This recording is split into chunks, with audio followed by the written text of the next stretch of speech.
ഇല്ല, ജോസ് കെ മാണിയോട് ഔദ്യോഗികമായിട്ട് ചർച്ചകളൊന്നും നടത്തിയിട്ടില്ല. പിന്നെ ഇലക്ഷനാകുമ്പോൾ പാർട്ടികൾ തമ്മിൽ അങ്ങോട്ടും ഇങ്ങോട്ടുമൊക്കെ ഉള്ള അഭിപ്രായങ്ങളൊക്കെ ഉണ്ടാവും. ആ നിലക്കുള്ള അഭിപ്രായ പ്രകടനങ്ങൾ പല ഭാഗത്തു നിന്നൊക്കെ ഉയരുന്നുണ്ട്, അത് ശരിയാണ്. പക്ഷേ UDF-ഉമായിട്ട് ഔദ്യോഗികമായിട്ടുള്ള ചർച്ച ഇതുവരെ നടന്നിട്ടില്ല. ഈ ജോസ് കെ മാണി UDF വരുന്നവരെ ചർച്ചകൾ നടക്കുന്നു. ഇന്നിപ്പോൾ അദ്ദേഹം മാധ്യമങ്ങളെ കാണുന്നു. അതിന് പിന്നാലെ സർക്കാർ കെ മാണിക്ക് സ്മാരകം പണിയാൻ സ്ഥലം അനുവദിക്കുന്നു. അത്തരത്തിലൊരു സെറ്റിൽമെന്റ് നടന്നുവെന്ന് UDF കരുതുന്നുണ്ടായിരുന്നു. ഞാൻ പറഞ്ഞല്ലോ, ഇലക്ഷന് ഇനി സമയമുണ്ടല്ലോ, അപ്പോഴൊരു തീരുമാനം എത്തും. അതായത് ഇനിയും പ്രതീക്ഷിക്കാം. വാതിൽ തുറന്നിട്ടാണോ UDF-ന്റെ വാതിൽ തുറന്നിട്ടിട്ടാണുള്ളത്. UDF-ഉമായി സഹകരിക്കാൻ തയ്യാറുള്ള എല്ലാവർക്കും UDF-ലേക്ക് വരാം. ഇലക്ഷൻ സ്ട്രാറ്റജി അങ്ങനെയാണല്ലോ.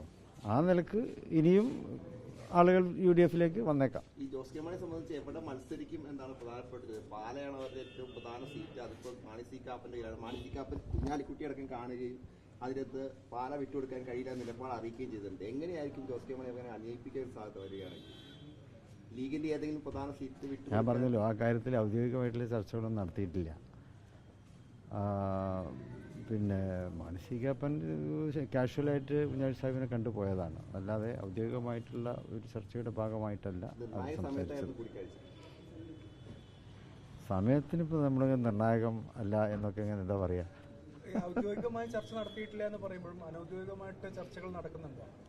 അത് സ്വാഭാവികമാണല്ലോ. ഞാൻ പറഞ്ഞു, രാഷ്ട്രീയ കേരളത്തിൽ അങ്ങനെ തന്നെയാണല്ലോ. ഒരു തെരഞ്ഞെടുപ്പ് ആസന്നമാകുമ്പോൾ സ്വാഭാവികമായിട്ടും രാഷ്ട്രീയ പാർട്ടികൾ അങ്ങോട്ടും ഇങ്ങോട്ടൊക്കെ ചർച്ച നടത്തിയെന്ന് വരും, കൂടിയാലോചനയൊക്കെ ഉണ്ടായിന്ന് വരും, അഭിപ്രായ പ്രകടനങ്ങൾ ഉണ്ടായിട്ട് എന്ന് വരും. ആ നിലക്കാണ്. അല്ല, ഔദ്യോഗികമായിട്ടുള്ള ചർച്ച UDF ആരംഭിച്ചിട്ടില്ല. ഒരു പ്രധാന കാര്യം, അതായത് പഞ്ചായത്ത് തെരഞ്ഞെടുപ്പിൽ കേരള കോൺഗ്രസ് മാണി ഇല്ലെങ്കിലും മികച്ച പ്രകടനമാണ് UDF നടത്തിയത്. പല ആളുകളും ചോദിക്കുന്നു, പിന്നെ എന്തിനാണ് മാണി ഇങ്ങനെ വിളിച്ചു വരുത്താൻ ശ്രമം നടത്തുന്നത് എന്നൊരു ആ മുന്നണി വികസനത്തിന്റെ ആവശ്യമുണ്ട് അങ്ങനെ ചിന്തിക്കുമ്പോൾ. അല്ല, ഞങ്ങളങ്ങനെ ചോദിക്കുന്നില്ല, ഞങ്ങൾക്ക് അഭിപ്രായമില്ല. ഓക്കെ.